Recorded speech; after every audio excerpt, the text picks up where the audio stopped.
बिस्मिल्लाहिर्रहमानिर्रहीम। अस्सलाम वालेकुम। मैं हूं हकीम मोहम्मद साजिद फ़ारूकी। आज की वीडियो में हम बात करेंगे तेज़ाबियत के इलाज पर। तेज़ाबियत या एसिडिटी या एसिड रिफ्लक्स के नाम से जिसे जाना जाता है, हार्टबर्न के नाम से जाना जाता है, ये बहुत ही परेशान कुन सूरत हाल होती है और अक्सर लोग सीने में जलन के नतीजे में या ग़िज़ाई नाली में जलन के नतीजे में गैर ज़िम्मेदाराना रवैया इख्तियार करते हैं, जिसके नताइज बहुत बुरे हो सकते हैं। अगर हम बर वक्त इस तेज़ाबियत को, एसिडिटी को सीरियस लेकर इसकी वजह तक पहुंचकर इसका इलाज नहीं करते तो इसके नतीजे में अल्सर मैदा पैदा हो सकता है, ग़िज़ाई नाली में ज़ख़म पैदा हो सकते हैं, हेरिटस हर्निया का प्रॉब्लम बन सकता है, जो कि बहुत ही तकलीफ़ दे मसाइल। तो मैं कोशिश करूँगा कि आपको कुछ ज़रूरी मालूमात इस वीडियो में दे सकूँ, ताकि अगर आप इस परेशानी का शिकार हैं तो प्रॉपर एक साइंटिफिक मेथड के साथ आप इसका इलाज कर सकें। सबसे पहले आपको ये जान लेना चाहिए कि तेज़ाबियत की परेशानी से अगर आप गुज़र रहे हैं, आपको ओवर ईटिंग बिल्कुल बंद करनी है। जब ज़्यादा ग़िज़ा खाई जाती है, मैदे में जब ज़्यादा ग़िज़ा जाती है, उसको हज़म करने के लिए ज़ाहिर है कि फिर ज़्यादा हाज़मी मादे तरावश पाते हैं, तेज़ाबियत की ज़्यादती होती है और फिर ग़िज़ाई नाली का जो स्पिंचर है, जो कि डायाफ्राम के साथ अटैच होता है, जो तेज़ाब को ऊपर आने से रोकता है, ग़िज़ाई नाली में आने से रोकता है, उसमें लचक पैदा हो जाती है। तेज़ाब यानी जब फिर मैदा पुश करता है ज़्यादा ग़िज़ा को, तो तेज़ाब ग़िज़ाई नाली में आना शुरू हो जाता है, जिससे हमें जलन महसूस होती है। और अगर देर तक यही प्रॉब्लम रहे, यानी देर तक तेज़ाब, बहुत तेज़ किस्म का वो तेज़ाब होता है जो मैदे में पाया जाता है ग़िज़ा को हज़म करने के लिए, अगर देर तक ये प्रॉब्लम रहे, तेज़ाब ऊपर ग़िज़ाई नाली में आता रहे, तो वो फिर वहाँ पर ज़ख़म बना देता है। तो सबसे पहले आपको ये बात समझ लेनी है कि तेज़ाबियत से मुस्तकिल निजात के लिए ओवर ईटिंग को बंद करना है। मुतवाज़िन और मुनासिब ग़िज़ा खानी है, उतनी ग़िज़ा खानी है जितनी बदन को ज़रूरत है, और ग़िज़ा उस वक़्त खानी है जब भूख महसूस हो।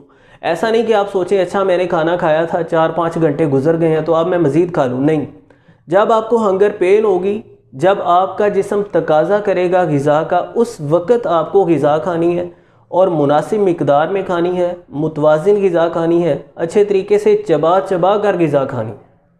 पहली बात ये क्लियर कर लें। दूसरी बात ये है कि आपको रात सोने से कम 3 घंटे पहले खाना खाना है। सोने से कम 3 घंटे पहले खाना खाना है।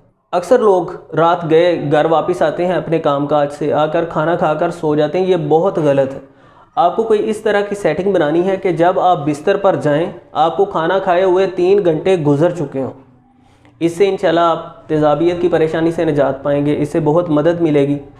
और तीसरी अहम तरीन बात जो आपको जहन नशीं कर लेनी चाहिए वो ये कि वज़न बढ़ने के साथ, बेली फैट ज़्यादा होने के साथ भी तेज़ाबियत पैदा होने के चांसेस बढ़ जाते हैं।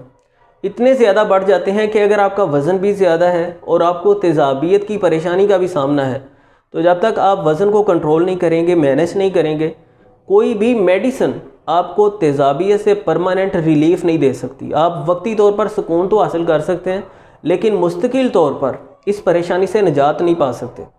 इस बात को समझाने के लिए मैं आपको एक तस्वीर दिखा रहा हूँ। स्क्रीन पर आप एक तस्वीर देख रहे हैं कि मैदे के ऊपर वाली साइड पर एक पर्दा पाया जा रहा है।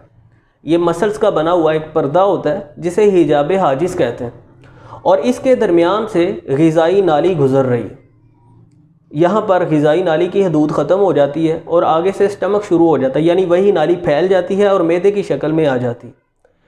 ये नाली जिस मुकाम से उस पर्दे से गुज़र रही है, वहाँ पर स्पिंचर पाया जा रहा है, एक वॉल्व पाया जा रहा है, और इसका मकसद ही ये है कि ग़िज़ाई नाली से मैदे में ग़िज़ा जाए, लेकिन मैदे से ऊपर कोई फ्लूइड ना जा सके।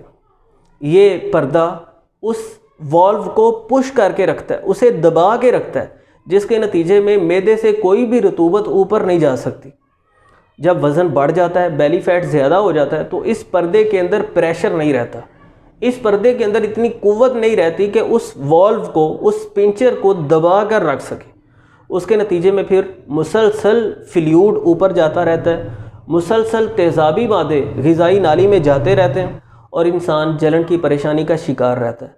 तो आप यकीनन समझ गए होंगे कि अगर आपका वज़न बढ़ा हुआ है, तेज़ाबियत से मुस्तकिल निजात पाने के लिए आपको ये बढ़ा हुआ वज़न कंट्रोल करना है।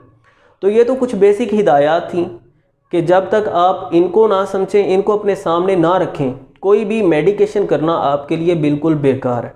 उम्मीद करता हूँ कि आप इस मसले की नौइयत को और हसासियत को समझ चुके होंगे।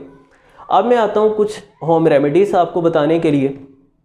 तो पुदीने के अंदर और अजवाइन के अंदर ऐसे खामरे पाए जाते हैं, ऐसे एंजाइम्स पाए जाते हैं जो कि मैदे के अंदर पाए जाने वाले हाज़मी मादों को रेगुलेट करते हैं, मैनेज करते हैं, उनकी बढ़ी हुई मिकदार को कंट्रोल करते हैं। यानी वो ग्लैंड्स जो उन मादों को खारिज करते हैं उनके फेल को एतदाल में लाते हैं।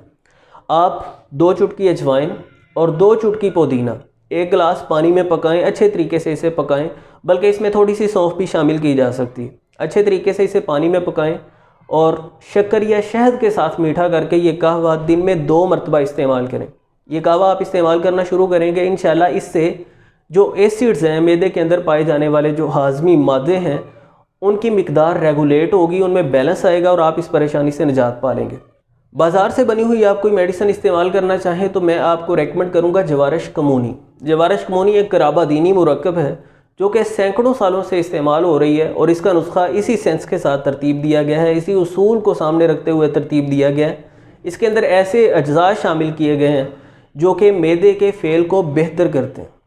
इस नुस्खे को तरतीब देने का मकसद ये है कि मैदे के अंदर अगर तेज़ाबी मादों की ज़्यादती है तो ये उस ज़्यादती को कंट्रोल करे। मैदे के अंदर अगर हसासियत पैदा हुई है, ये उस हसासियत को कंट्रोल करे। इससे हज़म का निज़ाम बहुत बेहतर हो जाता है, तेज़ाबों की बढ़ी हुई मिकदार जो है वो कंट्रोल हो जाती है और इंसान तेज़ाबियत की परेशानी से निजात पा लेता है।